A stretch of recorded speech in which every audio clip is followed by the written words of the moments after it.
Sweetest love I do not go, यानी मेरे प्यारे महबूब मैं नहीं जाता, है ना। इसको लिखने का काम किया था जॉन डन जी ने। किन्ने किया था? John Donne. उनकी पैदाइश हुई थी 1572 में। उनकी डेथ हुई थी 1631 में। कब? 1631 में। वो कहाँ के रहने वाले थे? वो लंदन के रहने वाले थे। कहाँ के? लंदन के रहने वाले थे, ठीक है। उनको मेटाफिजिकल पोएट के नाम से जाना जाता है ना। मेटाफिजिकल पोएट के नाम से जाना जाता है, मेटाफिजिकल पोएट। वो किस फैमिली से बिलोंग करते थे? वो रोमन कैथोलिक फैमिली से बिलोंग करते थे। कहाँ से? रोमन कैथोलिक फैमिली से बिलोंग करते थे। या अब जॉन डन को फोर्स किया गया था ऑक्सफोर्ड यूनिवर्सिटी को छोड़ने के लिए। रीज़न क्या था? रिलीजन। तो John Donne was force to leave Oxford University without a degree because of his religion. कहाँ, क्या चीज़ को छोड़ने के लिए? Oxford university. जॉन डन ने क्या छोड़ा? ऑक्सफोर्ड यूनिवर्सिटी, है ना। क्यों छोड़ा? Because of his religion, because of his religion.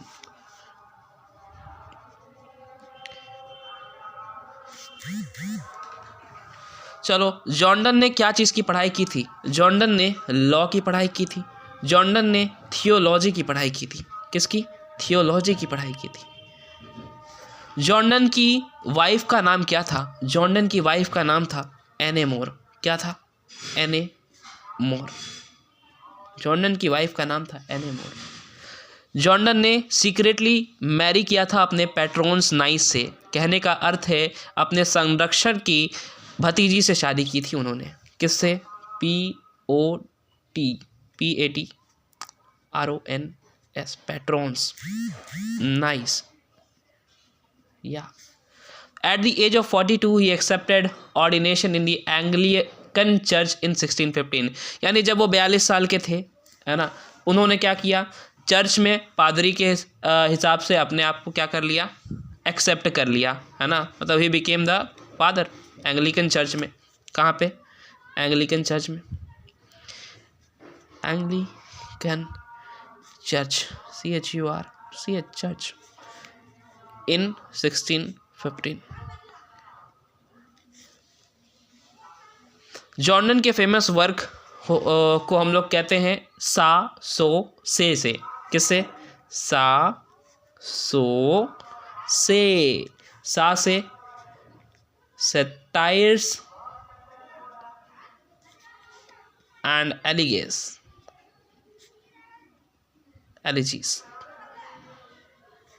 सो यानी songs and sonnet, songs and sonnets, SONNETS,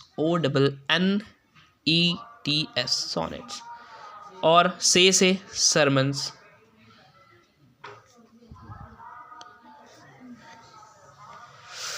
इस चैप्टर में ओल्ड इंग्लिश का भी इस्तेमाल किया गया है और ओल्ड इंग्लिश के वर्ड हैं जैसे कि थी, थाई, थाउ, है ना, और थाइन। ये ओल्ड इंग्लिश के वर्ड हैं। इन सब का मतलब एक ही है, वो है you according to modern English, ठीक है। हाथ, इस चैप्टर में हाथ का प्रयोग किया गया है जिसका अर्थ है हैज़। क्या है? हैज़। हाथ का अर्थ है हैज़। इस चैप्टर में डाई का इस्तेमाल किया गया है जिसका अर्थ है DIE, यानी क्या? टू डाई, मर जाने की बात हो रही है यहाँ पे, है ना। Die stands for to die. सन को इस चैप्टर में सुनने ऐसे करके लिखा गया है और इसका अर्थ है सन, सूरज। तो इस चैप्टर का नाम क्या है? Sweetest love I do not go, यानी मेरे प्यारे महबूब मैं नहीं चाहता। Sweetest love I do not go, go को ऐसा लिखा गया है, गो, इसका मतलब होता है मैं नहीं जाता। ये पोएम कैसी है? मेटाफिजिकल पोएम है, यानी ये एक लव की पोएम है। इस पोएम को हमने 5 भाग में, मतलब जॉन डन जी ने इस पोएम को 5 स्टैंजा में बांटा है, 5 स्टैंजा में बांटा है इस पोएम को, है ना, जिसमें से हर एक स्टैंजा में 8 लाइन है। कितनी लाइन है? 8 लाइन्स है ना, हर एक स्टैंजा में 8 लाइन है, यानी 8 गुने 5 टोटल कितने लाइन? 40 लाइन की ये पोएम है। या introduction of sweetest love I do not go.